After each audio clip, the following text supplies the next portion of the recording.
How can I create an extremely fulfilling life as a highly sensitive person, an HSP? How is that even possible? When so many times my emotions just go haywire. Oh my gosh. Yes, I feel incredibly excited, exhilarated, high, creative, in love when I'm in a good space. But I also feel depression, anxiety, overwhelm, sadness. Oh my gosh, all the emotions are so emphasized, and I feel everyone else's emotions so tightly, and I don't want to disappoint people, and I have a tough time setting boundaries. Hey, welcome. It's Christine, your emotion coach, and I know what it feels like to be highly sensitive. And for most of my life, I did not know that there is such a thing as high sensitivity until I came across it just in my early 40s, and oh my gosh, it kind of clicked everything into place, and it made sense. Thank you, Elaine Aaron, for researching and coining this term, the highly sensitive person, HSP. And today we'll be talking about how can we create a fulfilling life as a highly sensitive person. You ready? Okay. This is where we start. What does that mean to you? What does it mean to you specifically? Because so many times, well, not so many times, for such a long time in my life, I was chasing the dream of other people, particularly those of my family, right? The thing that everybody wanted, the thing that everybody thought, oh, this was so great, especially my parents, oh, this would just be heaven. I just thought those are the things that I should be striving for, right? So double check with yourself. Also, if you're probably 30s and older, check if you haven't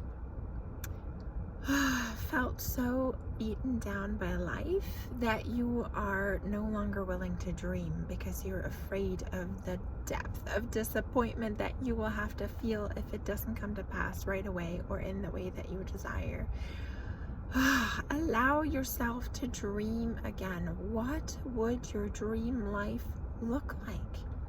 And you know me, I'm always going to get you back around to the 7 key areas of your life, because those help you just to compartmentalize and just to like strategically go through and not just have a big blob of like, what does it mean, right? 7 key areas, right? Your love relationship. What do you want in your love relationship? What do you want in your partnership? Is it something that's really important to you? Second one, family, all other relationships, right? Family, friends, coworkers, all your relationships. What do you want in terms of relationships, friendships? Number 3, your career. What kind of career really lights you up? What would really deeply fulfill you? Your finances. How much money would you like to have in the bank, right? How much do you want and need to make? That was one of the things where I wanted to strive for something that would fulfill me and make me happy. And I was like, whatever. I thought I had to choose, right? Either do something that I enjoy or make money. So I chose do something that made me happy. And then after a while realized, it's kind of important to also make some money, especially these days. Especially I feel like for a highly sensitive who is not sensation seeking. So when I go on vacation, I like to have the nicer hotels. I like to have the quieter things. I like to have really yummy, healthy food that is usually a bit more expensive. I like to go on retreats. I love to go on vacation on the beach, so it's like you need a bit of money for that. Okay, so I think that was 4. 5, your health. Oh my gosh, your health and vitality is so incredibly important. What would be your ideal? What do you want to look like? What do you want to feel like in your body? What are you experiencing right now? Are you in a building phase or in a nurturing phase, right? And we'll talk more about that in just a second. And then we've got 2 more. We've got spirituality, right? What you believe in, what you like, the pillars of who you are, the things that really make sense in your life, the thing that you can hold on to when life gets tough. Are you putting effort? Are you putting thought into spirituality, right? If your life is incredibly fulfilling the way that you dream it to be, what place would spirituality have in that fulfilling life? And then the last one is hobbies and travel. How much money, time, effort, relationships would you like to invest in hobbies and travel? What would it be like, right? I feel like that also is part of like the bucket list, right? It's like, what do you want to experience? Just the other day, I was listening to an audiobook that was playing in Sweden partially, and partially in like the northern part of Germany, which I grew up in Germany, but in the southern part of Germany, so I haven't been even to the North Sea, the North Sea, and I really want to go sometime.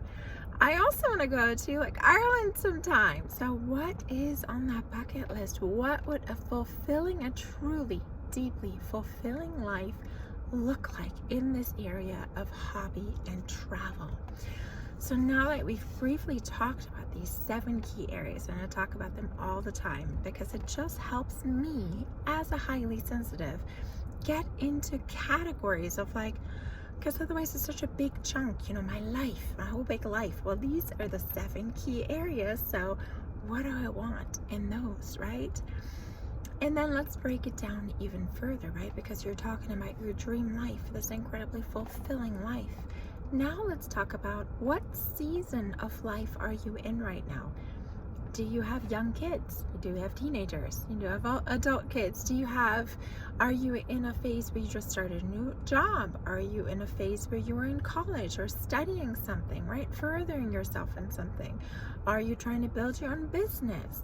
Are you getting over something health-wise that was really challenging, or trying to build up some muscles in your body? What season of life are you in?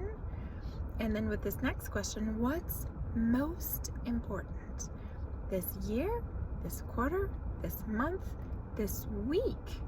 What is most important this week, right? This is why I like to, with all my wonderful, highly sensitive clients, I love to talk about the beginning of the week, right? Sunday afternoon, Sunday evening. Can we journal about this week? Can we briefly write down those 7 key areas and decide 1 or 2 that are going to take the main focus this week?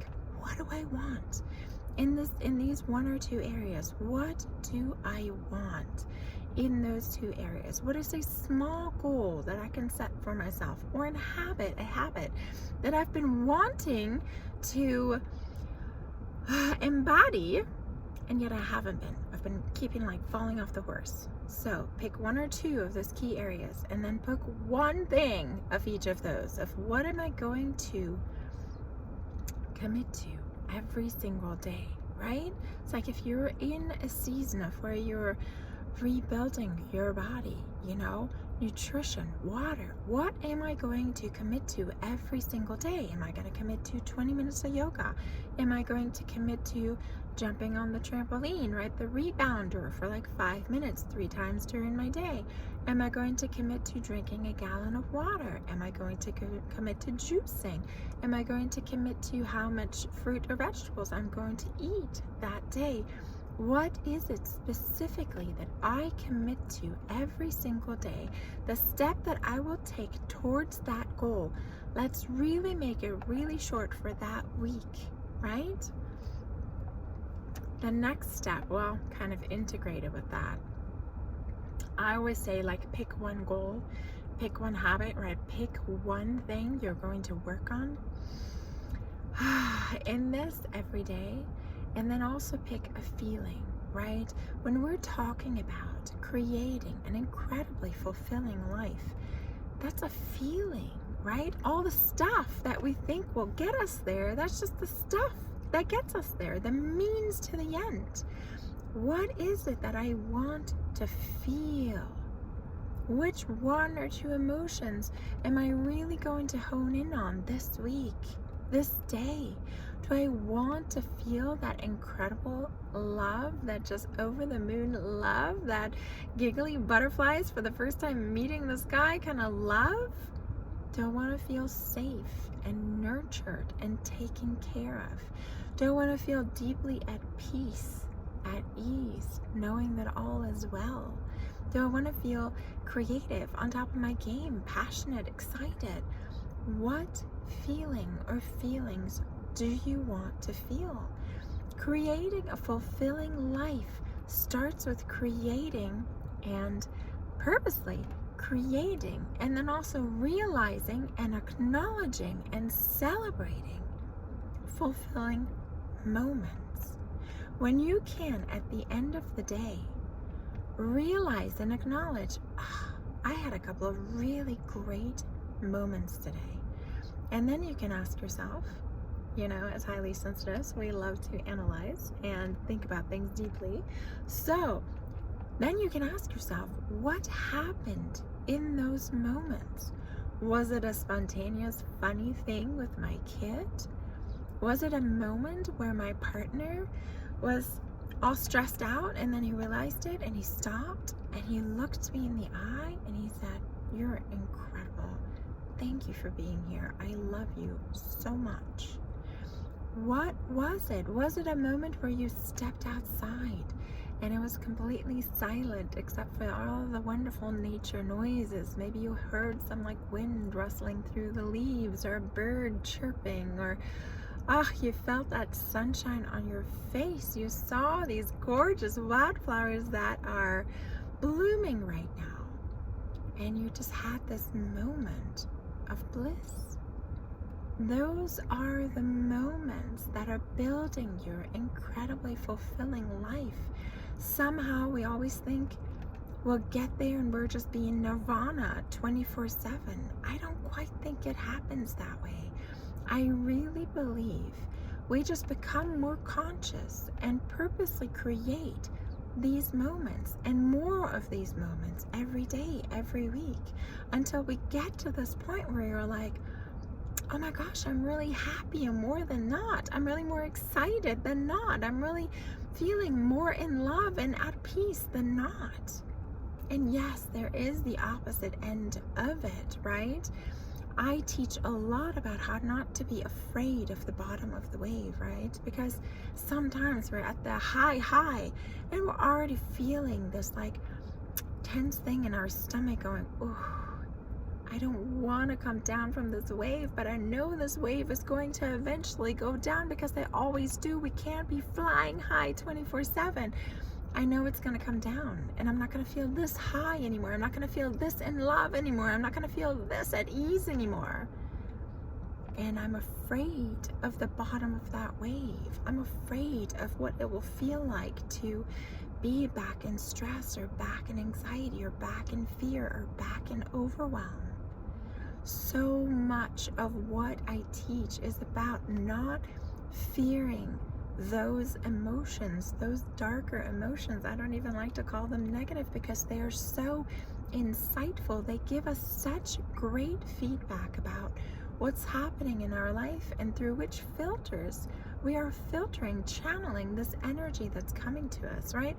Bashar always says fear and excitement are really the same energy. They're just filtered through a different belief system. Incredible. You can absolutely learn how to master your emotions and no longer fear the bottom of that wave, those darker emotions. Oh my gosh, just keep watching. I hope you'll catch me more days than not, and just slowly get your mind in that direction of all emotions are good, all emotions are valuable, and I'm in charge. I am driving this ship,